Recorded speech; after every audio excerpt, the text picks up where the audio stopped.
iri tangazo mbonye nawe uraribonye cessation of hostilities guhosha intambara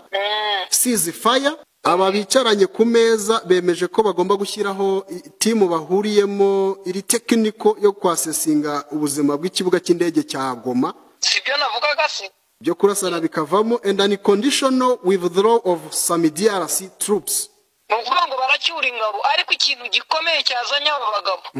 no gusaba ko Sultani Makenga n'abayobozi bagenzi be bemerera SADC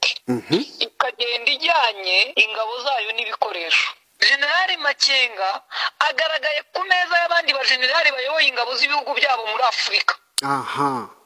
Ubundi nkuru niyo uyu ni umugaba w'ingabo za M23 yicanye n'umugaba w'ingabo z'ikindi gihugu. Ubu bivuze ngo bari ku rwego rumwe. None ntabwo ari sibe barimo gusaba gutaha ntabwo bari ku rwego rumwe arabarusha urwego bari munsi y'urwego rwe kuko niwe basaba gucyura ingabo n'ibikoresho ariko arabarusha imbaraga kuko arwanira impamvu za bene wabo kugeza ahubwo ibihugu bisa nk'ibyo ba general ureba imbere ye baze gusinya batakamba ngo tubabarira turekurane n'ibyacu wadufatanye nabyo bari wabona inama y'abanyaburayi ibera muri Afrika oya cyangwa abaho inama y'abanyafrika i Burayi cyane so iyo nzira yindi Kongo yaca iyo byagenda bite